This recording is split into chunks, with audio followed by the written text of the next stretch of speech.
Hi, everybody. This is Jimmy, and you're reading with Jimmy. We're on meditation 4 of the meditations of Emperor Marcus Aurelius Antonius. This is a translation by George Long. Hope you were with me for the first 3 and the analysis. Number 4. Number 1. That which rules within, when it is according to nature, is so affected with respect to the events which happen that it always easily adapts itself to that which is possible and is presented to it. Remember, as we read these meditations, it's important to pause, think about them. I'm not going to always do that. I'd like you to do that, especially when you start a number like this. That which rules within, when it is according to nature, is so affected with respect to the events which happen that which rules within, always easily adapts itself to that which is possible and is presented to it. So that which rules. What rules within you? Your reason, right? Your thoughtfulness. For it. Remember, pronouns are important when we read. It requires no definite material. What's it? That which rules within, your soul, your reason. But it moves toward its purpose. George put a footnote here. Literally, towards that which leads. The exact translation is doubtful. So George sometimes, too, is giving you notes on his translation that he doesn't always know the right ones. A lot of translators do that when they're uncertain. It requires no definite material, but it moves towards its purpose under certain conditions, however. And it makes a material for itself out of which opposes it, as fire lays hold of what falls into it, by which a small light would have been extinguished. But when the fire is strong, it soon appropriates itself to the matter which is heaped on it and consumes it, and rises higher by means of this very material.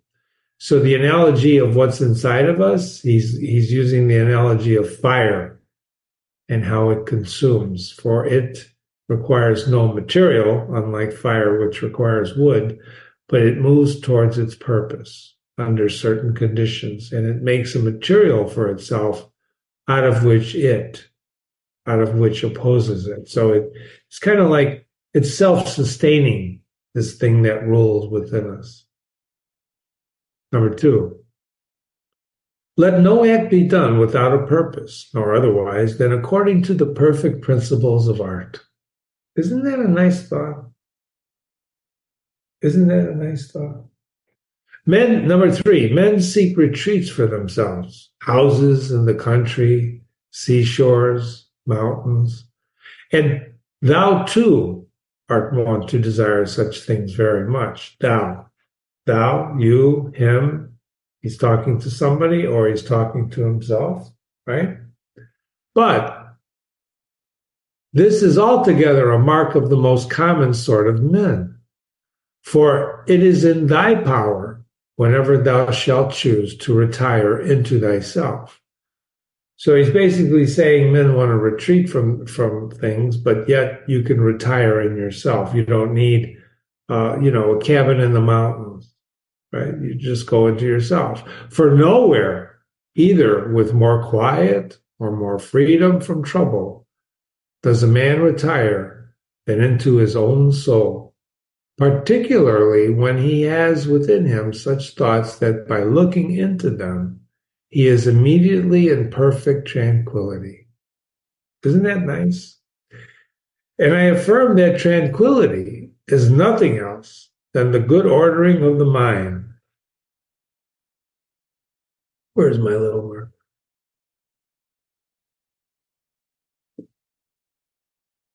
Constantly, then, give to thyself this retreat, and renew thyself, and let this is like a cry for meditation, isn't it? This is like discussing the benefits of meditation, going into yourself. and let thy principles be brief and fundamental, which as soon as thou shalt recur to them will be sufficient to cleanse the soul completely, and to send thee back free from all discontent with the things to which thou returnest. Isn't it? It's a beautiful thought, right? So you don't need a retreat. You don't need a special cabin in the mountains. Just go into yourself, right? For with what art thou discontented? Why are you discontented? With the badness of men? Recall to thy mind that this conclusion that rational animals exist for one another, and that to endure is part of justice, and that men do wrong involuntarily. This is an important thing he's telling us here. Men do wrong involuntarily. Do you believe that? Do you believe that? I wonder, do you believe that? Question mark. And consider how many already, after mutual enmity, suspicion, hatred, and fighting, have been stretched dead and reduced to ashes, and be quiet at last. See the dash? The thought endeth, right? These dashes means this is a new thought, a big pause. But perhaps thou art dissatisfied with that which is assigned to thee out of the universe. So you could be, sad because, not sad, but reflective. That are you concerned, discontented about the badness of men? Are you pissed off? But perhaps you're dissatisfied with which is assigned to thee out of the universe, with your own fate. There's another dash. Sorry. Recall to thy recollection this alternative.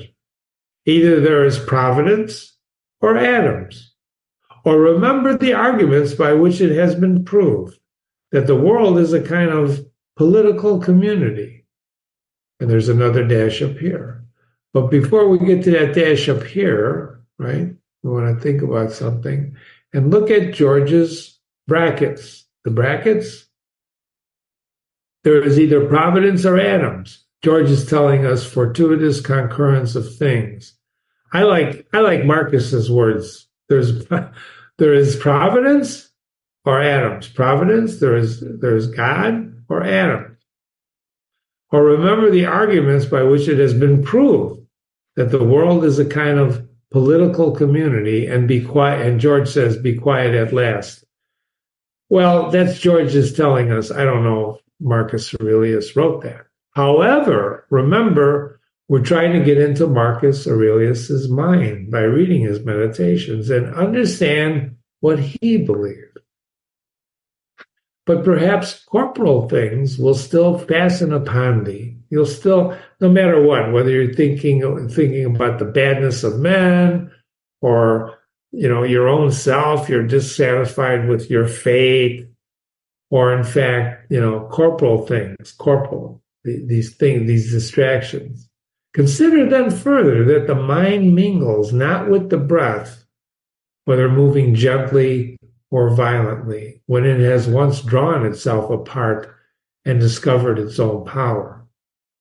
And think also of all that thou hast heard and assented about pain and pleasure. And George says, and be quiet at last. I don't know. Another dash. And Jimmy wrote a note here. This is the perhaps meditation, this number, right? This whole thing is perhaps this, perhaps that. But perhaps the desire of the thing called fame will torment thee. See how soon everything is forgotten. And look at the chaos of infinite time on each side. And then the emptiness of applause and the changeableness and want of judgment in those who pretend to give praise.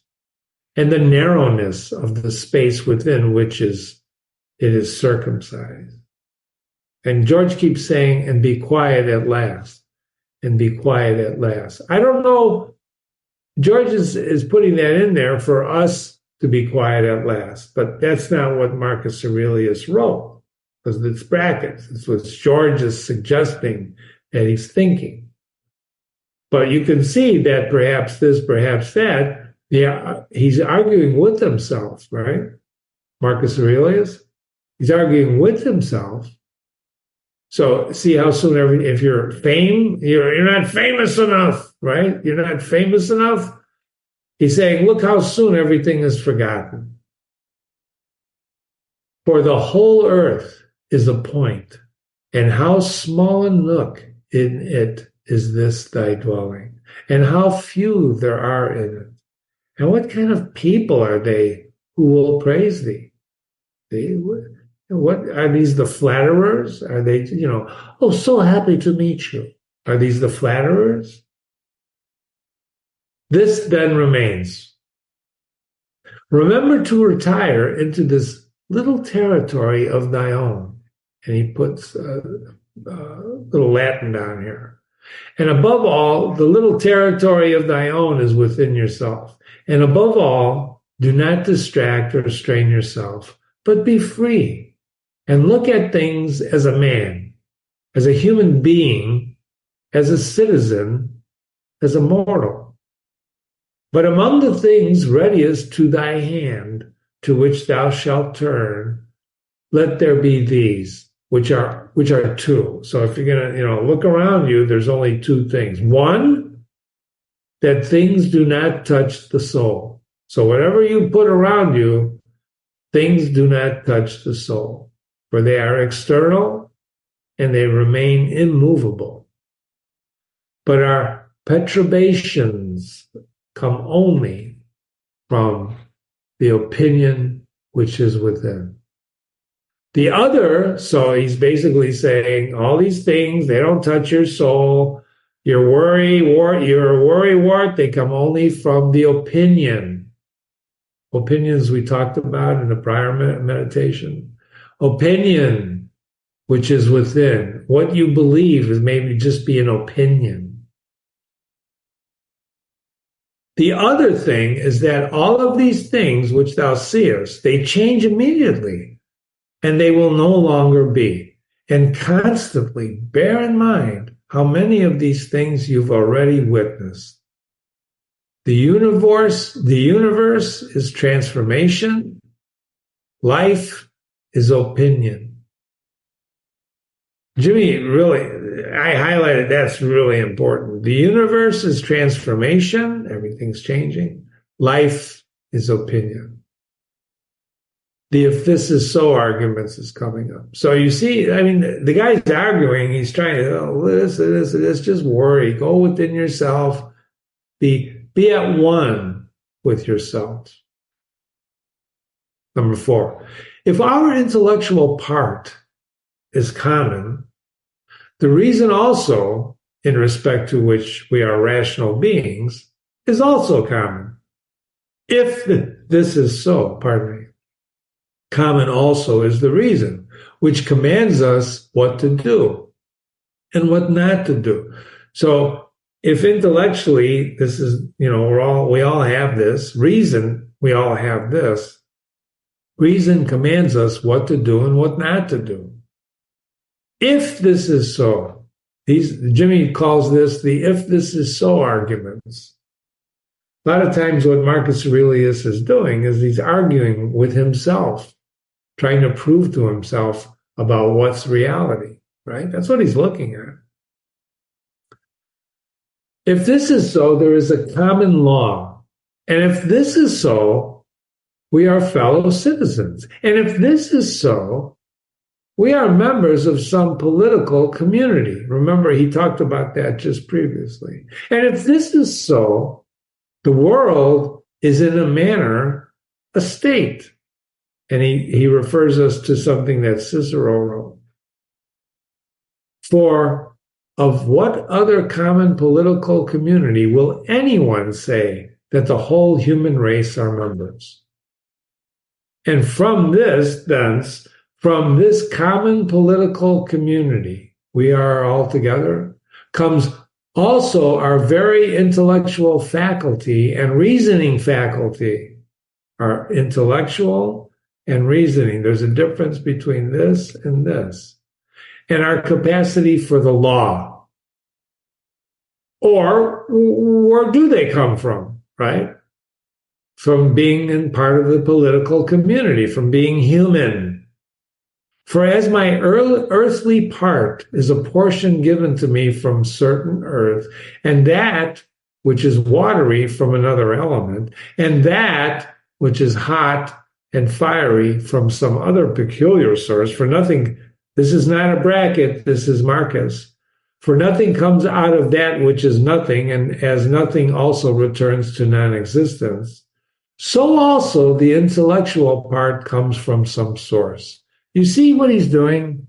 He's arguing, he's trying to rationalize and reason what the heck's going on in life. This whole number 4, we should study this alone. This is very important. For our earthly part is a portion, blah, blah, blah. Nothing comes out of that which is nothing. 0 times 0 is 0. 0 plus 0 is 0. 0 minus 0 is 0. As nothing also returns to non-existence. And so also the intellectual part in us comes from some source. It comes from somewhere. Because we're all political animals, whatever. Isn't that beautiful? Number 5, death is such as generation is. It's a mystery of nature. Composition out of the same elements and a decomposition into the same elements. And altogether, it's not a thing of which any man should be ashamed. For it is not contrary, a reasonable animal to a reasonable animal, and it's not contrary to the reason of our Constitution. Can you imagine someone saying, don't be ashamed of death. Don't be ashamed to die. It's just part of nature. You know anybody who's ashamed to die? I know a lot of people who are afraid to die. I don't think I know anyone who's ashamed to die. I'm sorry, I'm dying.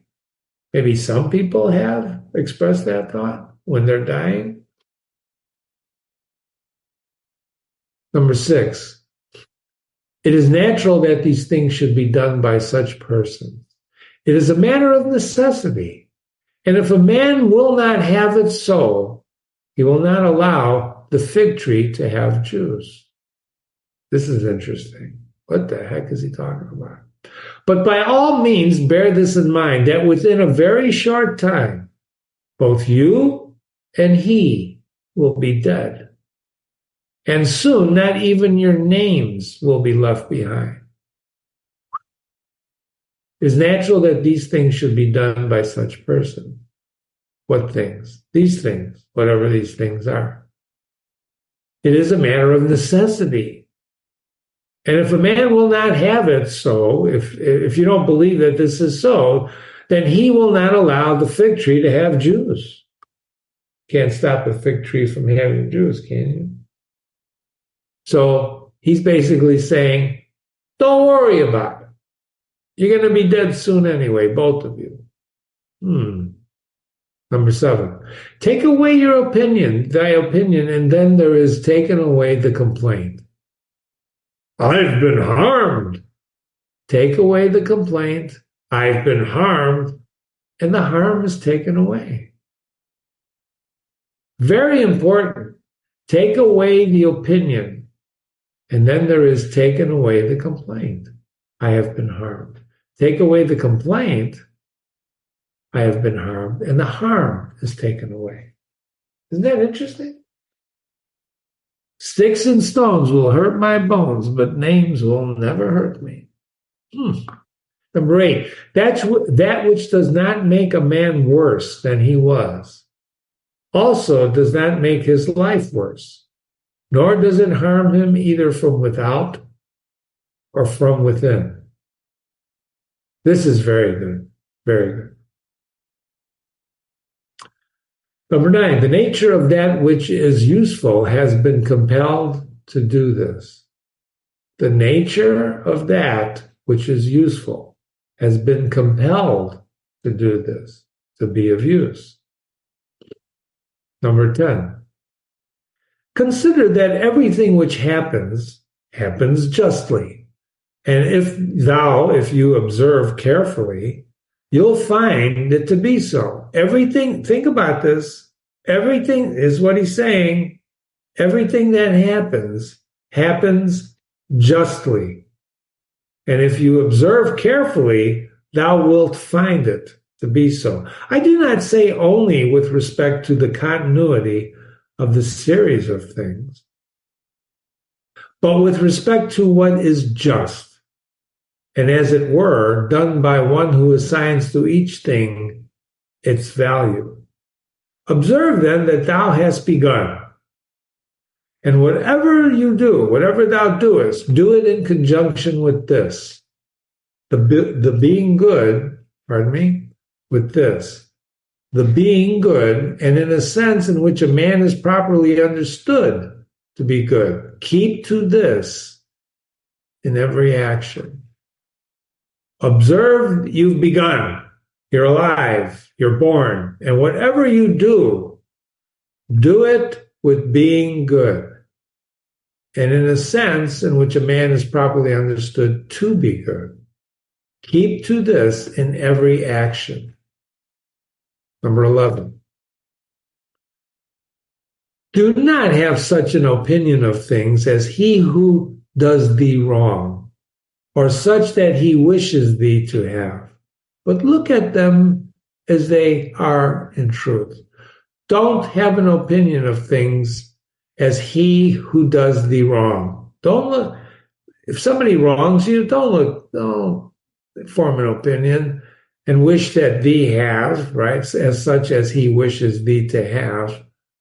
Don't bow to what people think you are, but look at them as they are in truth. This is profound. Surprised I didn't mark that. Right? Whoops, sorry. This is profound. Do not have such an opinion of things as he who does thee wrong. So if somebody does you wrong, don't have an opinion of things like that.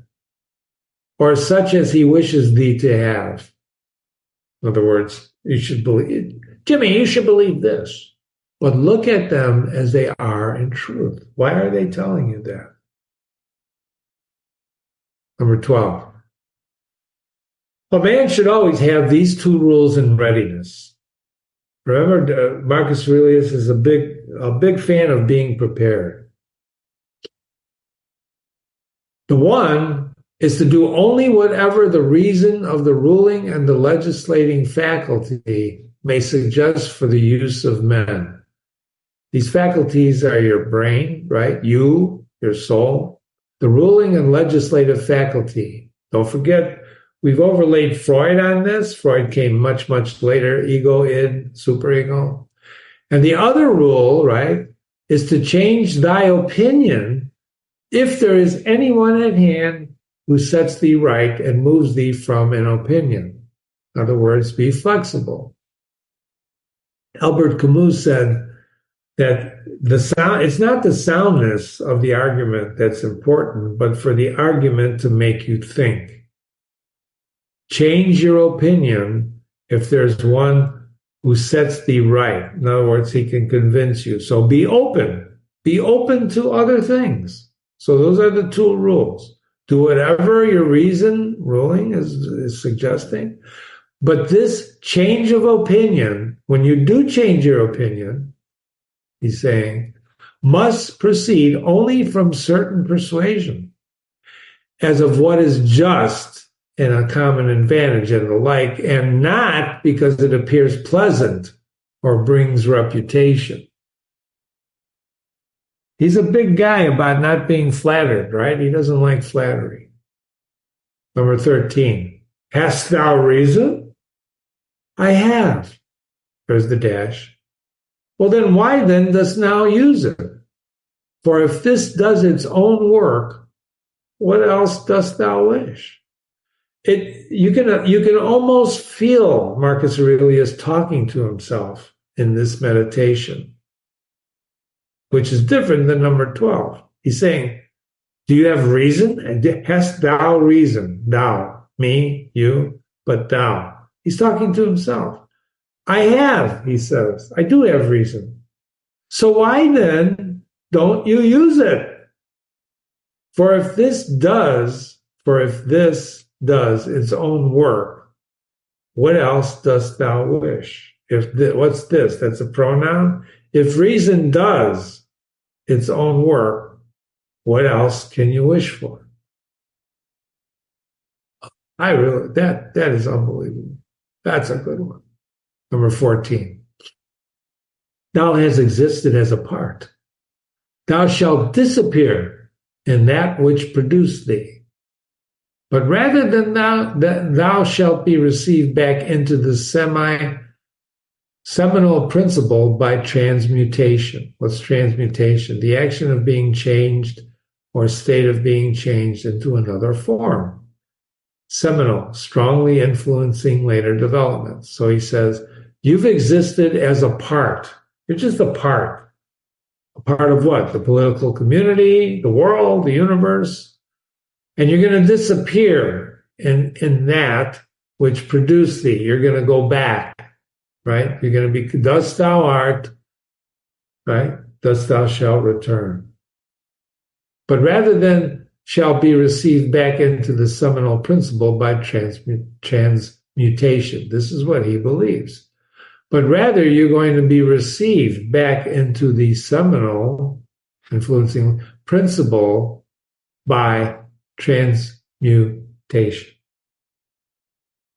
Number 15, many grains of frankincense. You know what frankincense? That's really like what they use in Catholic ceremonies. They pour it, it's like a sense, right? On the same altar, many grains of frankincense on the same altar. One falls before, another falls after, but it makes no difference. They put it on a piece of charcoal and it produces smoke and incense. So many grains are on the same altar. One falls before the charcoal, another falls after the charcoal, but it makes no difference. I don't know if he's just talking about frankincense or incense. He's talking about things in life, isn't he? Number 16, within 10 days, thou wilt seem a god to those to whom thou art now a beast and an ape. If thou wilt return to thy principles in the worship of reason. I got a question mark on this one here. I want to read it again, and I want you to think about it. Within 10 days, you're going to seem like a god to those to whom you now seem to be a beast and an ape if you will just return to your principles in the worship of reason. What's he saying here? That people consider him a beast and an ape? What's he saying here? One thing he's saying is don't leave your principles and the worship of reason. Don't leave your principles, because then you'll be going to become a beast and an ape. Number 17, do not act as thou wert going to live 10,000 years. Death hangs over thee. While thou livest, while it is in thy power, be good. I love that number 17. I love this. Don't act like you're going to live 10,000 years. Death hangs over thee. And so while you're alive, while it's in your power, be good. Well, Jimmy, that's hard to do. It's hard. Yeah, no one's saying it's easy. Besides, you got to define what's good, right? What does that mean, good? What is that? Good. Be good. Be good. Number 18. How much trouble he avoids who does not look to see what his neighbor says or does or thinks, but only to what he does himself, and that it may be just or pure. Or as Agathon, right? Who's Agathon? Let's go back up here. He's an Athenian tragic poet whose works have been lost. best known for his appearance in Plato's, we're going to read Plato Symposium, where it describes the banquet given to celebrate his obtaining a prize for his first tragedy. He's a prominent character in Aristophanes' comedy, the Thermopylae or whatever. We read Lysistrata on this website, Aristophanes. So he's basically saying, avoid, how much trouble you avoid when you don't look at the Joneses. This is, remember the saying, don't look at the Joneses. Don't look at your neighbors, what they got, but only about what you do. And that what you do is just and pure. Or as the poet says, look around not at the depraved morals of other, but run straight along the line without deviating from it. Don't look at other people. Don't compare. Don't look at other people, especially with depraved morals, right? Stay in the golden mean. This is Aristotle's thought. Keep in the golden mean. Don't go too far to one side. Don't go far to the other side. Stay in the middle. So don't look around at the depraved morals of others. Well, they're doing it. Why can't I do it, Jimmy? Well, that's not what Marcus Aurelius is saying you shouldn't think like that. Just because other people do it doesn't mean you should do it. Haven't you learned that yet by now? Or, you know what a lemming is? There used to be a game when Apple first came out with their computers with the lemmings. You know what a lemming is? Look up a lemming. They kind of just follow. They're lemmings. They follow the crowd, right? Don't do things just because everybody else does them. That doesn't make it right. That doesn't make it pure. That doesn't make it just. Trying to do what Marcus Aurelius says, ladies and gentlemen, is hard. This is hard work. It's hard to think, and it's hard to say, well, it's easier to just do it because everyone else is doing it. Of course it is. But that doesn't mean it's the right thing to do. Would you think about that, please? Number 19.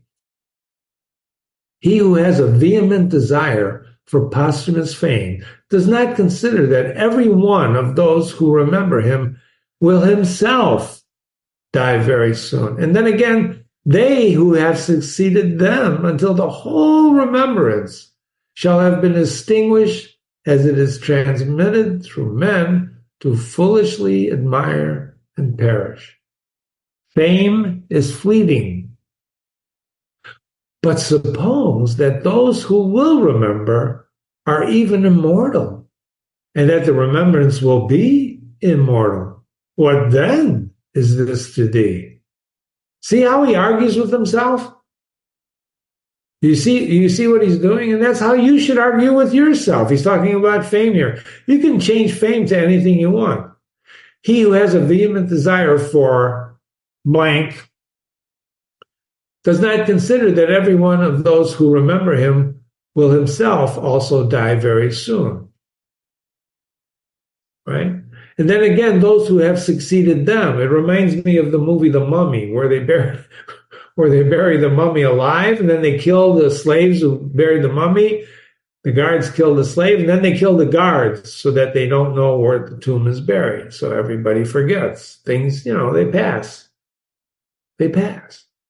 But then he comes in and he says, suppose that those who will remember are immortal. What then?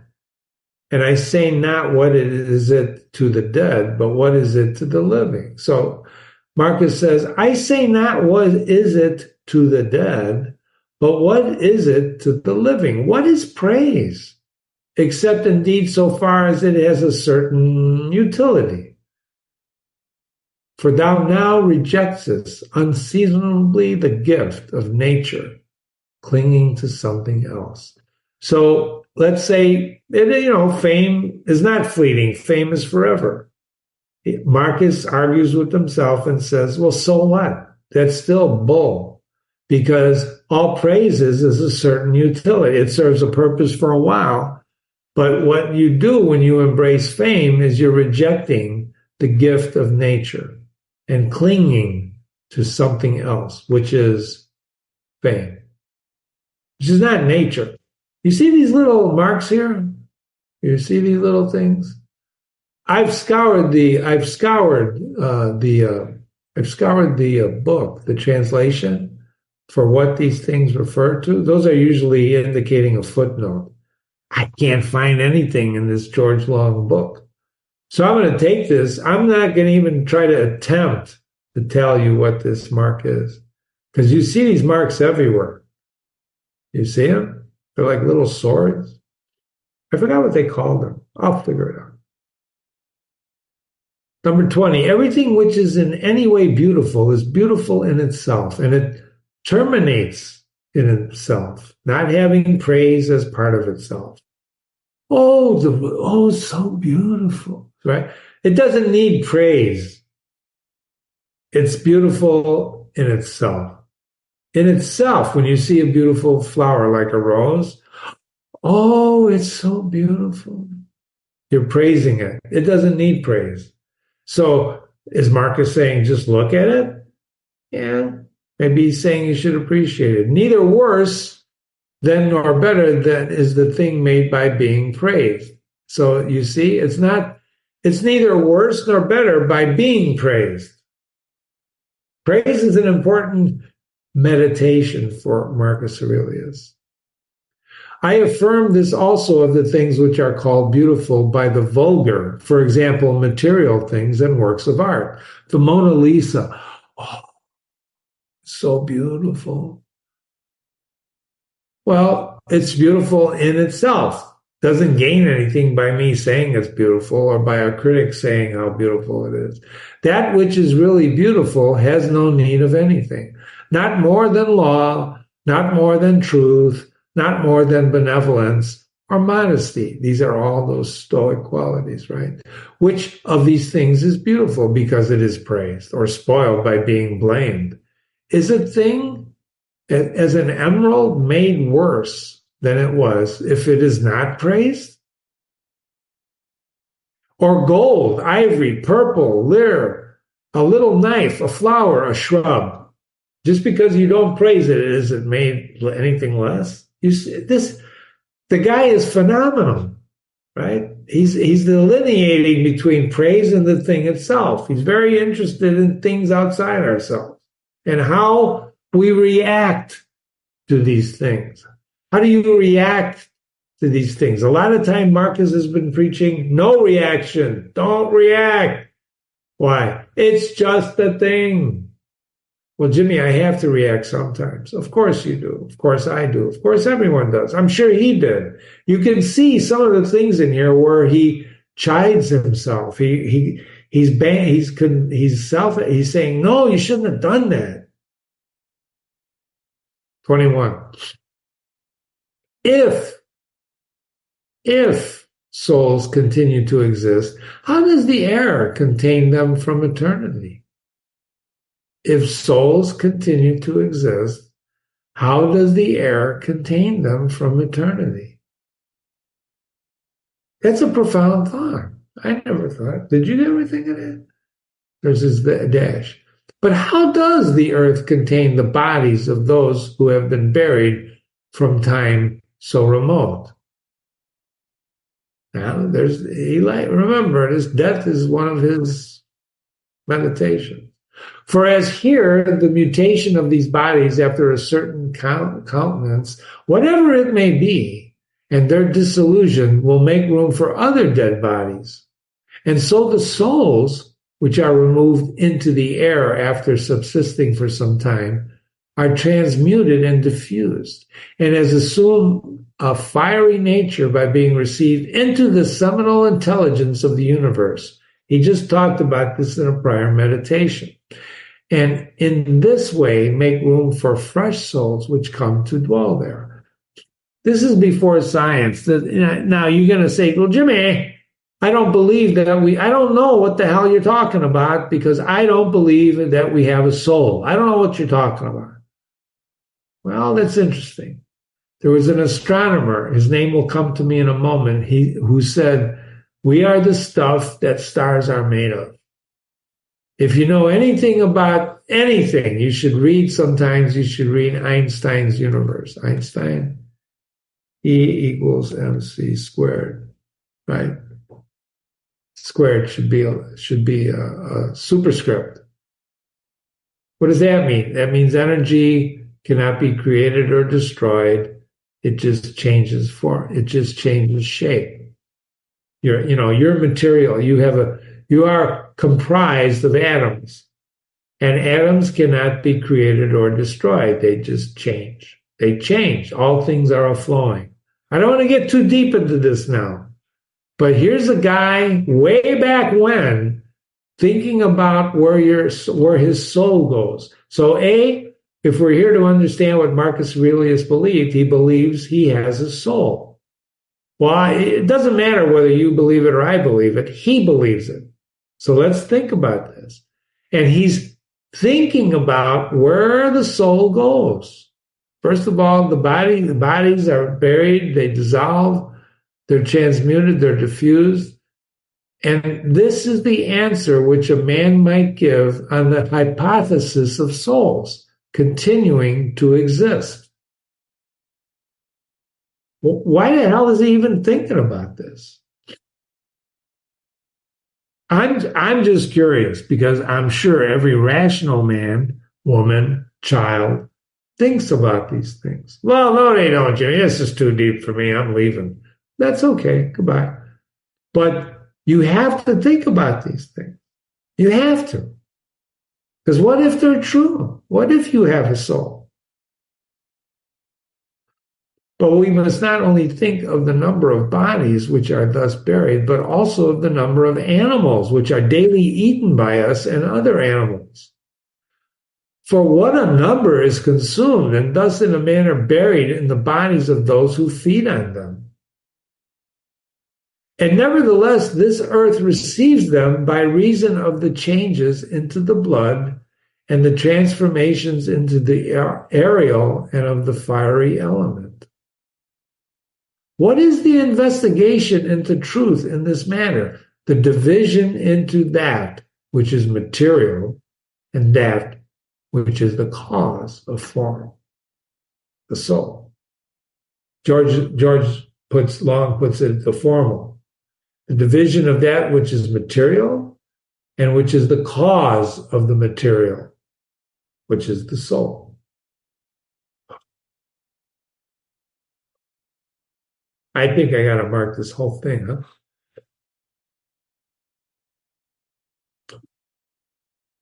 I should put a lot of arrows here.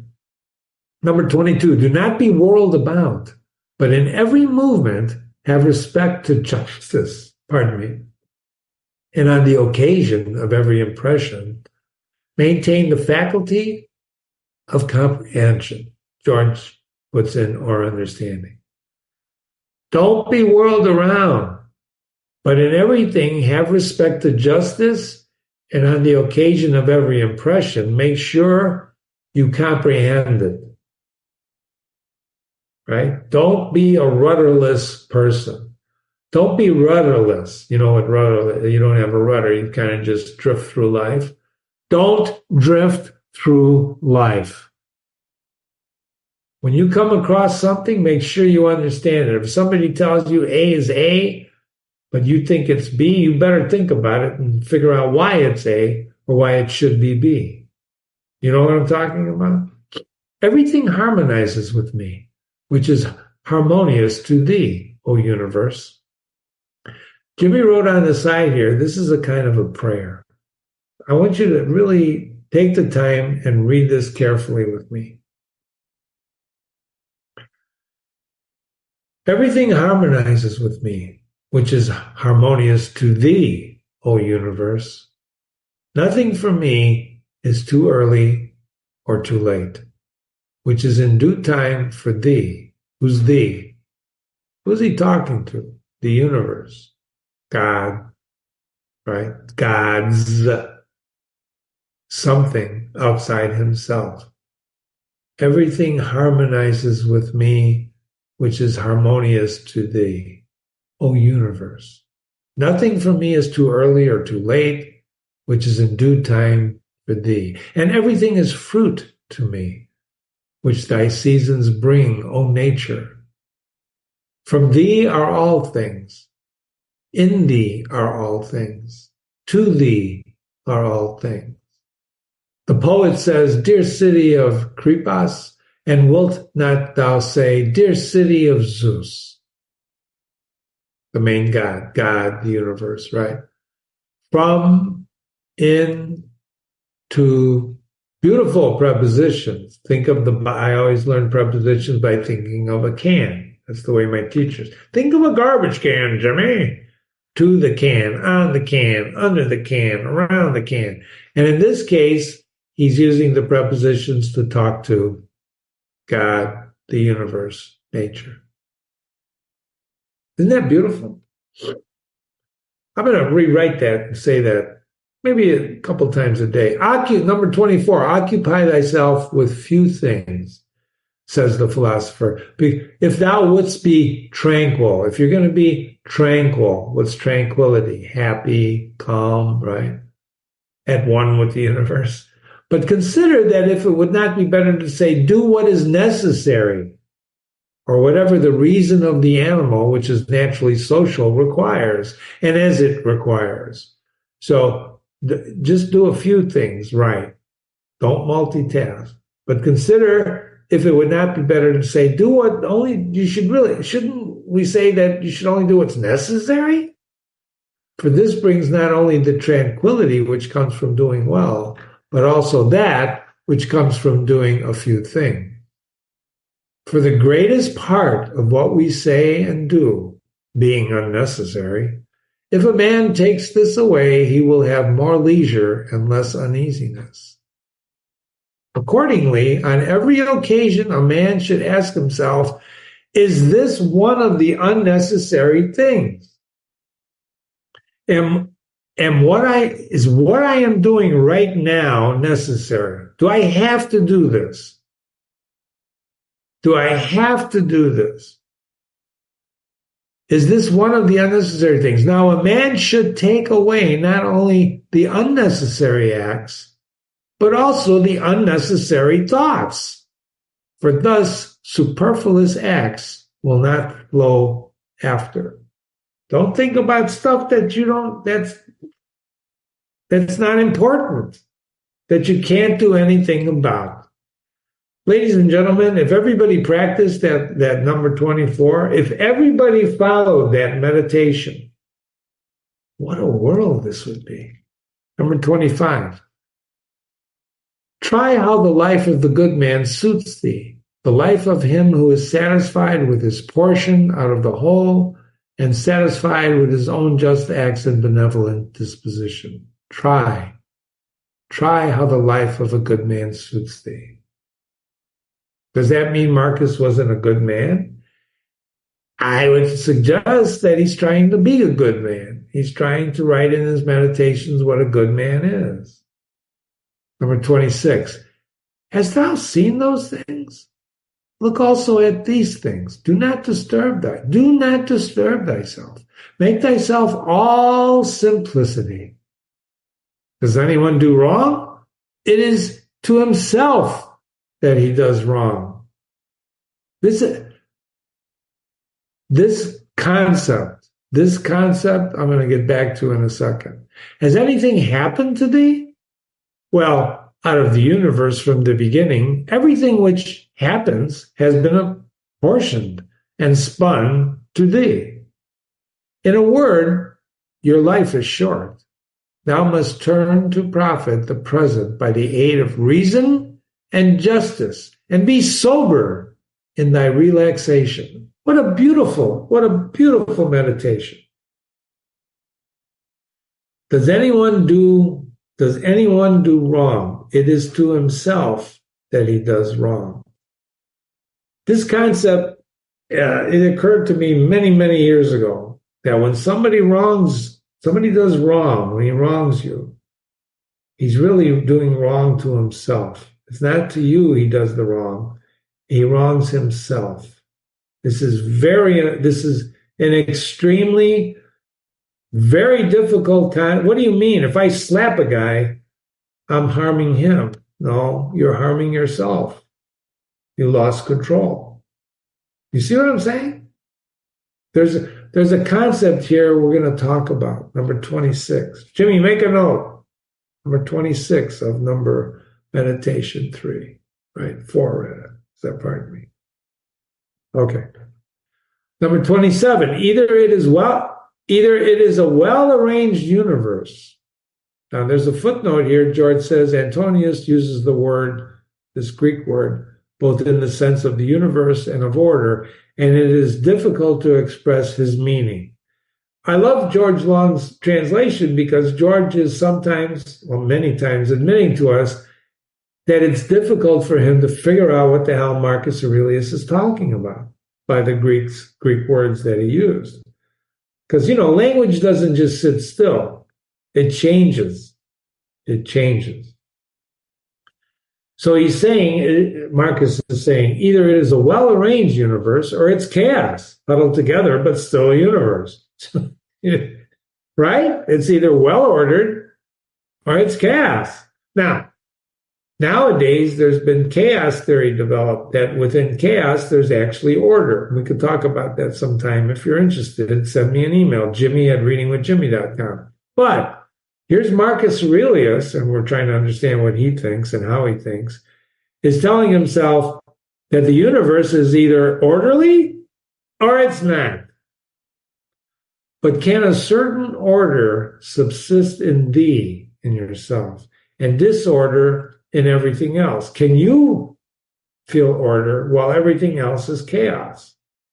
And this too, when all things are so separated and diffused and sympathetic, when everything is all diffused, all this stuff around, can order exist where there is no order? That's a profound concept. That's going to require some deep thinking. Not in this meditation, but I think we got to put it off to the side. Can there be order in chaos? And I think if you read chaos theory, and you can look it up on Google, you're going to find out that the answer is yes. A black character, a womanish character, a stubborn character, bestial, childish, animal, stupid, counterfeit, scurrilous, fraudulent, tyrannical. What the hell is that all about? 3 question marks. A black character, a womanish character. Remember the difference between a stubborn character, bestial, childish, animal, stupid, counterfeit, scurrilous, fraudulent, tyrannical. I would say that sometimes he's self-accusation, that this is not what he wants to be. And why did he write this number 28? Did he see that in someone else, or did he see this shit in him? 29. If he is a stranger to the universe who does not know what is in it, no less is he a stranger who does not know what is going on in it. He is a runaway who flies from social reason. He is blind, who shuts the eyes of the understanding. He is poor, who has need of another, and he has not from himself all things which are useful in life. In other words, he's deranged. He doesn't understand the rules. He is an abscess on the universe who withdraws and separates himself from the reason of our common nature through being displeased with the things which have happened. And for the same nature produces this and has produced thee too. He is a piece of rent, asunder from the state, who tears his own soul from that of reasonable animals, which is one. If he is a stranger to the universe who doesn't know what is in it, he's no less a stranger who does not know what is going on in it. He's a runaway. People who are not one with themselves, who don't understand the good, right? Right? Number 30. The one is a philosopher without a tunic, and the other without a book. And here's another half naked. Bread I have not, he says, and I abide by reason. And I do not get the means of living out of my learning, and I abide. That's confusing. See my question marks? But let's think about this. One's a philosopher without a tunic, naked, and the other one without a book. Here's another half naked. Bread I have not, he says. Which one? One of those. I don't have any bread, and I abide by reason. And I do not get the means of living out of my learning. I don't earn any money by my learning. And I abide, and I still live.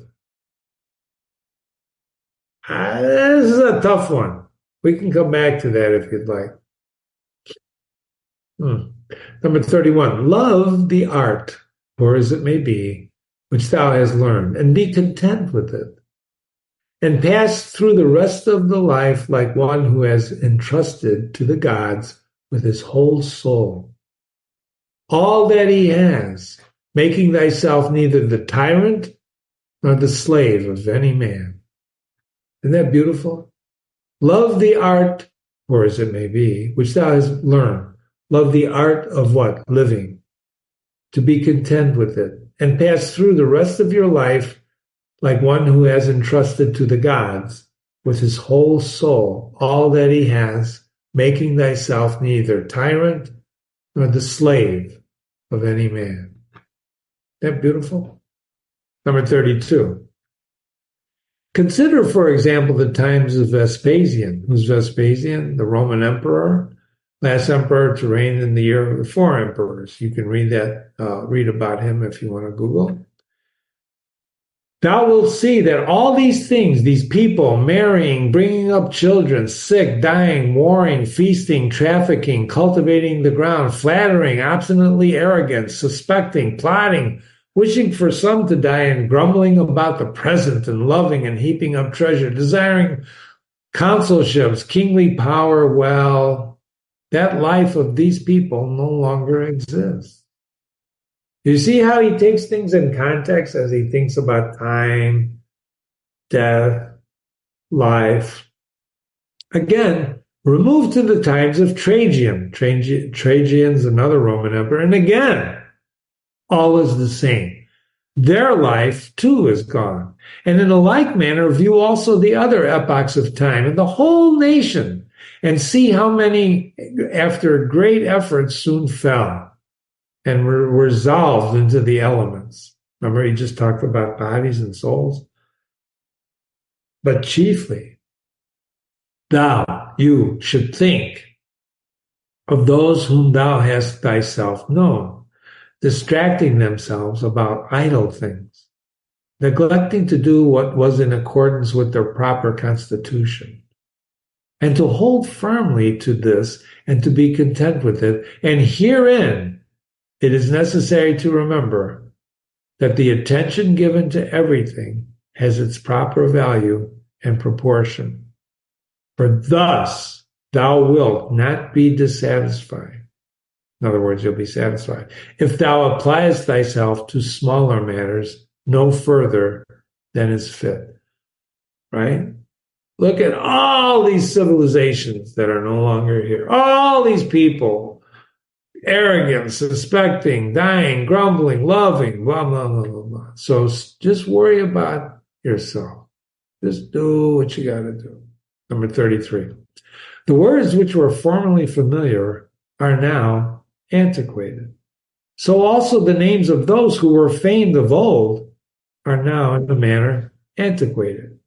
Camillus, Jaso. Well, he's naming some of these people who know, even now they don't even know. A little after also Scipio, Cato, Augustus, Caesar. Then also Hadrianus, Antonius. For all these things soon pass away and become a mere tale, and complete oblivion soon buries them. And I say this of those who have shown in a wondrous way. For the rest, as soon as they have breathed out their breath, they're gone, and no man speaks of them. And to conclude this matter, what is it even an eternal remembrance? It's a mere nothing. What then is that which we ought to employ our serious pains? This one thing, This is the one thing. Thoughts just, and acts social, and words which never lie, and a disposition which gladly accepts all that happens as necessary, as usual, as flowing from a principle and a source of the same kind. This is one of his cardinal rules. So, after he talks about all these things, nobody knows who these people are anymore. What should you employ your serious pain? What should you really worry about? What should you be thinking about? Justice, being social, words don't lie, and a disposition which accepts everything that happens as necessary. Why did he die? Well, it was necessary. His body gave out. It's a sad thing, right? Or is it? Number 34.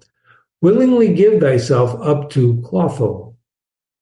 This is a bracket, George's bracket. It's one of the fates, and I put it down here.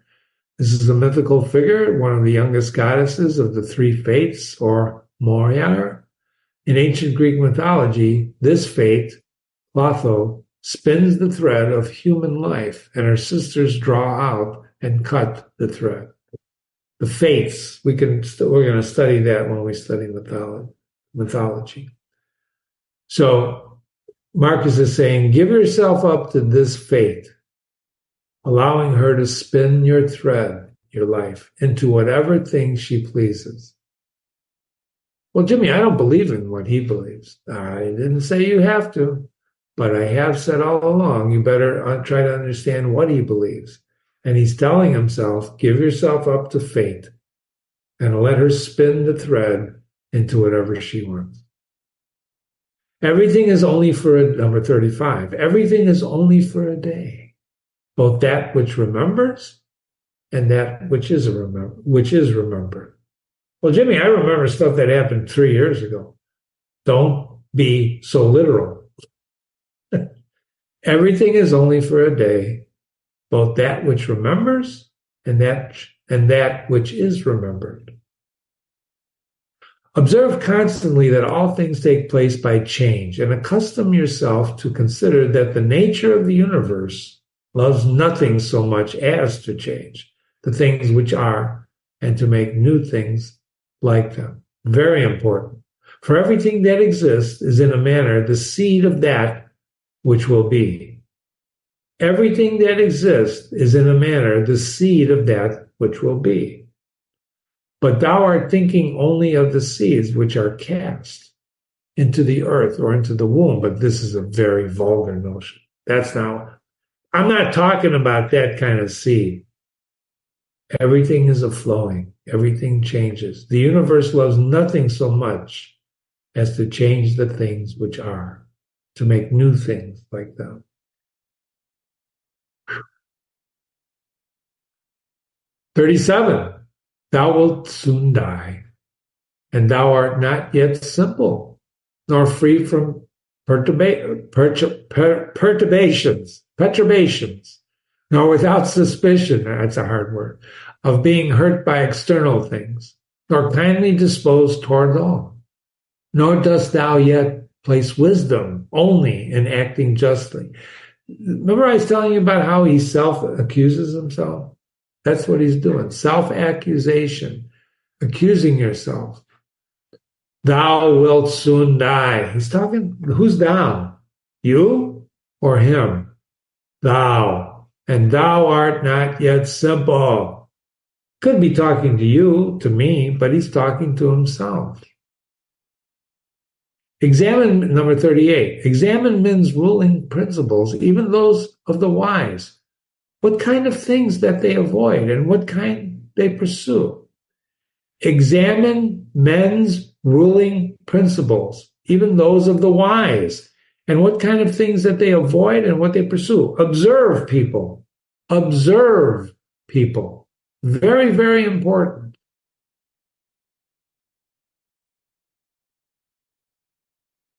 Number 39. What is evil to thee does not subsist in the ruling principle of another, nor yet in any turning and mutation of thy corporal covering. Well, where is it then? It is in that part of thee in which subsists the power of forming opinions about evils. What is evil to thee that does not live in the ruling principle? It's in the opinion.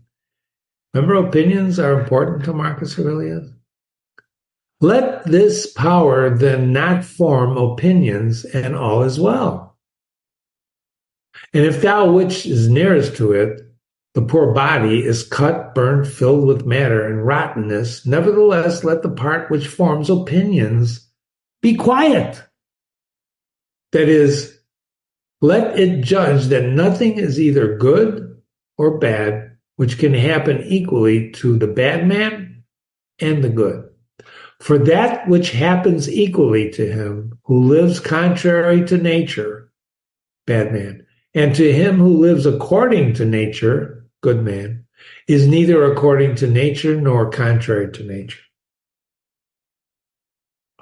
Very, very difficult to understand this one, but he's basically, I think, what's he saying? Right?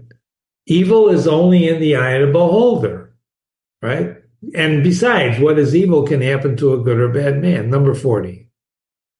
We'll get back to this in the analysis. Constantly regard the universe as one living being, having one substance and one soul, and observe how all things have reference to one perception, and the perception of this one living being, and how all things act with one movement, and how all things are the cooperating causes of all things which exist.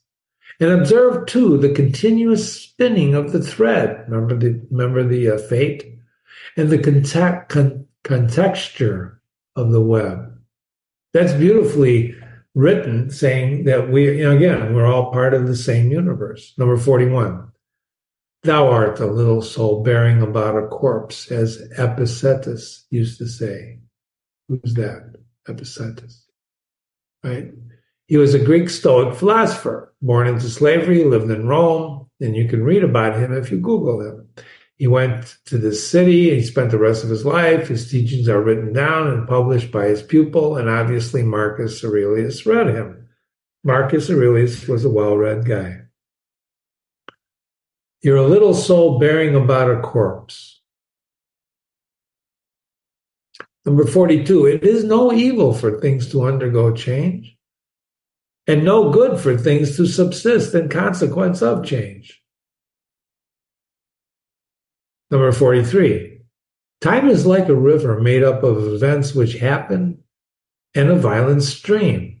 For as soon as the thing has been seen, it's carried away.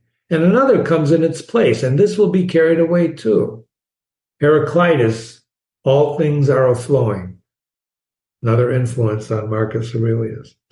Everything which happens is as familiar and well known as the rose in spring and as the fruit in summer. For such is disease and death and calumny. What's calumny? Technically, the act of a person falsely accusing another person of a crime. And treachery and whatever else delights fools and vexes them. Everything which happens is as familiar as the rose in spring, and so is disease and death and calumny and treachery, right? These are kind of familiar, right? Number 45. In the series of things, those which follow are always aptly fitted to those which have gone before, cause and effect. For this series is not like a mere enumeration of disjointed things, which has only a necessary sequence, but it is a rational connection. And all existing things are arranged together harmoniously, so that things which come into existence exhibit no mere succession, but as a certain wonderful relationship. I'm surprised I didn't mark this. This is beautifully written. This is about cause and effect. This is not, remember, he believes it's orderly. They're order, the universe is orderly, not disorder. Number 46. Always remember the saying of Heraclitus that the death of the earth is to become water, and the death of water is to become air, and the death of air is to become fire. And reversely, all things are floating. And think too of him who forgets whither the way leads, and that men quarrel with that with which they are most constantly in communion. They argue about things that they have in common all the time. The reason which governs the universe, that's what they argue about. And the things which they daily meet with seem to them strange. And consider that we ought not to act and speak as if we were asleep. For even in sleep we seem to act and speak. And that we ought to, not like children who learn from their parents, simply to act and speak as we have been taught. Don't be like a child and simply act and speak like you've been taught. Think. Number 47, if any God told you that thou shalt die tomorrow, or certainly on the day after tomorrow, thou wouldst not care much whether it was on the third day or on the morrow, unless thou wast in the highest degree mean-spirited. For how small is the difference of a day tomorrow? So think it no great thing to die after so many years as thou canst name rather than tomorrow. Very interesting. Think continually how many physicians are dead after often contracting their eyebrows over the sick. There's a great scene in Farewell to Arms about the doctors when they're examining Lieutenant Henry's injured leg. You should read it. And how many astrologers, after predicting the great pretensions, the death of others, and how many philosophers, after the endless discourses on death or immortality, and how many heroes, after killing thousands, and how many tyrants who have used their power over men's lives with terrible insolence as if they were immortal, and how many cities are entirely dead, so to speak. Hellas and Pompeii, remember Pompeii, the volcano, and Herculaneum, and others innumerable. Add to the reckoning all those who thou hast known one after another. One man after burying another had been laid out dead, and another buries him, and all this in a short time. To conclude, always observe how ephemeral and worthless human things are. And what was yesterday a little mucus, tomorrow will be a mummy or ashes. Pass then through this little space of time conformably to nature, conform to nature, and end your journey in content, just as an olive falls off when it is ripe, blessing nature who produced it, and thanking the tree on which it grew. This is a beautiful passage. Beautiful passage.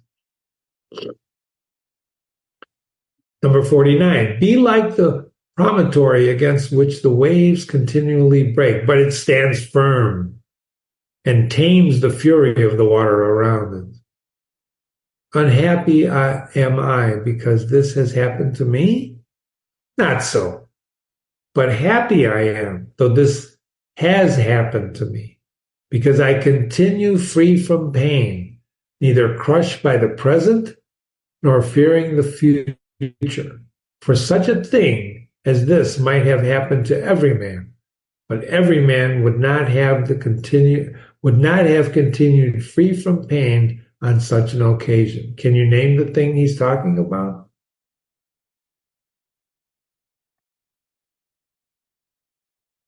Why then is that a rather misfortune than this is a good fortune? Why then is that rather a misfortune? And dost thou in all cases call that a man's misfortune, which is not a deviation from man's nature? And does a thing seem to thee to be a deviation from man's nature when it is not contrary to the will of a man's nature? Do you think something is a deviation from a man's nature when it's not really contrary? You know what he's talking about, right? Death. Well, thou knowest the will of nature. Will then this which has happened prevent thee from being just, magnanimous, temperate, prudent, secure against inconsiderate opinions, falsehood? Will the idea you're going to die, prevent you from having modesty, freedom, and everything else, by the presence of which a man's nature obtains all that it's own? Remember, too, that on every occasion which leads thee to vexation, gets you ticked off, to apply this, here's the principle to think about. Not that this is a misfortune, but that to bear it nobly is a good fortune. Can you relate to that? So when something happens to you to cause you vexation, right? Apply this principle. Not that this thing that happened is a misfortune. Damn, sink one out again. But that to bear it nobly is a good fortune. Number 50, it is a vulgar but still useful help towards contempt of death, to pass in review those who have tenaciously stuck to life. It's vulgar, but it's still useful, right? To think about people who cling to life. What more then have they gained than those who have died early? Certainly they lie in their tombs somewhere at last. Fabius, Julianus, Canonicius, Lepi, and anyone else like them who have carried out many to be buried, and then they were carried out themselves. Although the interval is small between birth and although the interval of life is small, consider with how much trouble and in company of what sort of people and in what a feeble body that this interval is laboriously passed. Do not then consider life is a thing of value. For look to the immensity of time behind thee, and to the time which is before thee, another boundless space. In this infinity, what is the difference between him who lives 3 days and him who lives 3 generations? I don't know anybody who lives 3 generations. But do not consider life a thing of value.